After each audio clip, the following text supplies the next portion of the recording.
of the schedule, not earning a dime. A colonel comes up and he says, I suppose you fly a fighter by the cut of the clothes. You figures me right, I'm a good one, I'd say. Do you happen to have me a target today? Says yes he does, a real easy one. No sweat, my boy, it's an old-time milk run.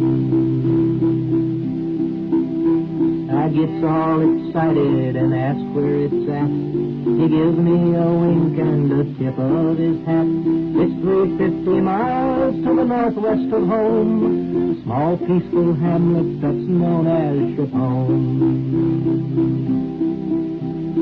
Oh, you'll sure love Chapone.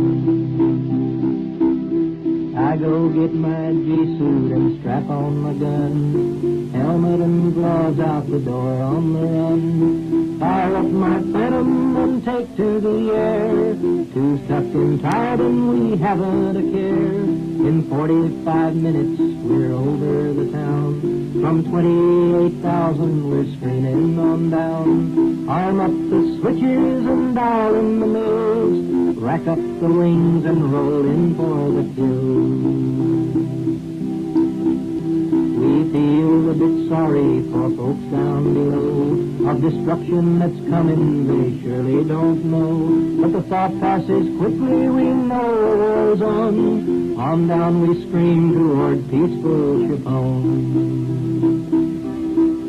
Unsuspecting peaceful Chapone. Release altitude and the pipper's not right. I'll press just a little and lay 'em in tight. I pickle those beauties at 2.5 grand, starting my pull when it all hits the fan. A black puff in front and then two off the right, then 6 or 8 more and I suck it up tight. There's small arms and tracers and heavy yak-ack. It's scattered to broken with all kinds of flak. I jink hard to left and head out for the blue. My wingman says, lead, they're shooting at you. No bull, I cry as I put it toward home. Still comes the fire from the town of Chapone. Dirty, deadly Chapone. I make it back home with 6 holes in my bird. The colonel who sent me, I'd sure like a word, but he's nowhere around, though I look near and far. He's gone back to 7th to help run the war. I've been round this country for many a day. I've seen the things that they're throwing my way. I know that there's places I don't like to go, down in the Delta and in Tally-Ho, but I'll bet all my flight pay the jock ain't been born who can keep all his cool when he's over Chapone. Oh, don't go to Chapone. Hello everyone, thank you for joining me on this week's video. First of all, thank you all who have subscribed to my channel. I definitely appreciate the support, and there's going to be some cool videos coming down. So if you want to be aware of my upcoming videos, please click the subscribe button so you'll be notified when I upload my newest video. All the models that you see on my channel are mine. They are not sponsored content. They are not sent to me from companies or vendors. It's all my collection. So thank you all again for your support, and we will get right to the fun at hand, which is talking about the F-4E Phantom II. This one is by Air Commander in the colors of the 388th Tactical Fighter Wing, 35th Tactical Fighter Squadron. Name is Paper Tiger, as indicated on the left side of the intake. This is in the colors of an aircraft that served with the U.S. Air Force at Korat Royal Thai Air Base in 1972. As many of you have no doubt guessed, this aircraft, the real one, served in Vietnam. So lots of missions there, lots of history involved with the linebacker campaign and all that that entails. So let's talk a little bit about this model, the Air Commander F4, and what some of the differences are, because this particular example is of an early build F-4E. The F-4E has been such a durable aircraft that even now, as I make this video, it is still in frontline service with multiple countries like South Korea, Iran, and Greece, as well as Turkey. Now, of course, they've been modernized, which is the point I'd like to share. This one is of an early build pre-Block 48 F4 Phantom, and that means there are some differences between this one and what you would see from an F-4E today. The first substantial difference is that the wings do not feature leading edge slats. The slats on modern Phantoms are actuated at low air speeds and high angles of attack to maintain maneuverability and controllability. This one retains the original blown flaps that came on the F4s that were earlier, such as the F-4B, F-4C, and F-4D. So the slats weren't built into the F4 until after the Block 48s rolled off the assembly line in 1971. Since this is a 1970 fiscal year F4, this model predates those modifications, which Air Commander has thankfully accurately captured here. So the slats are not featured on this one. It does have the M61A1 gun, but if you notice right here, the muzzle is a little bit different. On modern Phantoms, the muzzle extends from here to about here, roughly. On this one, it's just a slant right here, and that's because the original gun muzzle terminated as you see in this model. It wasn't until the Midas 4 modifications were implemented as part of the Block 48 series of F4s that the longer gun muzzle was built into the aircraft. The longer muzzle was built in to accommodate problems that were found with the cannon.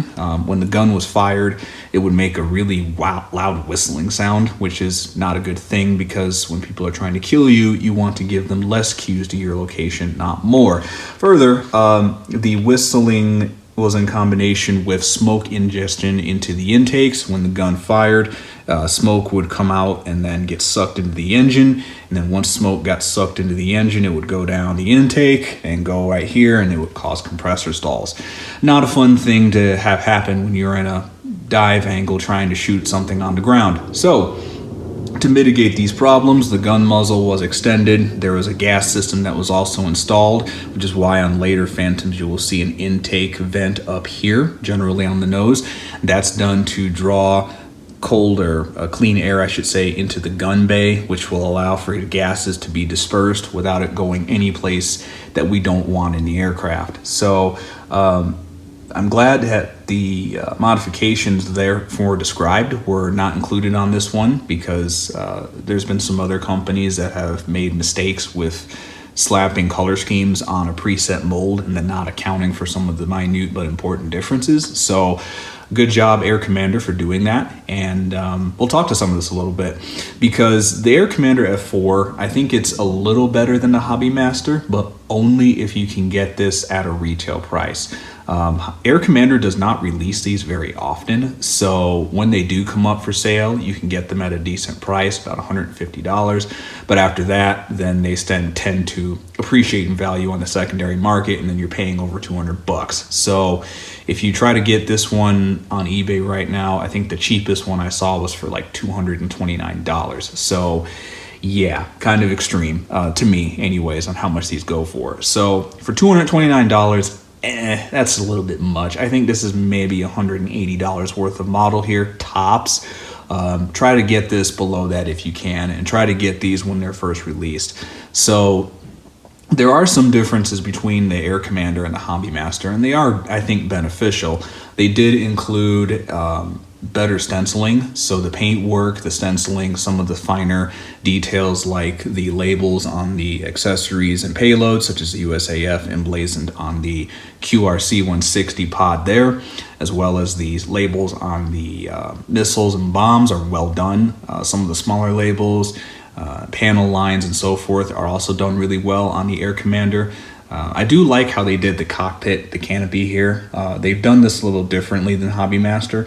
Hobby Master molds this as one piece, which is a little bit better in terms of ease of getting the pilot in and out, but it's not quite as, I guess, personally satisfying as just being able to lift this up and pull the pilot out.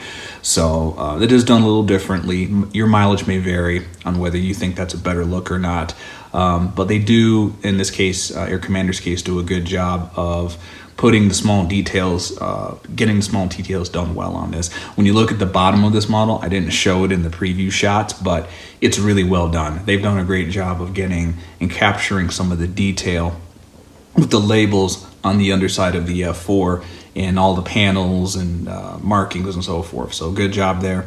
The accessories are really well done, I should say.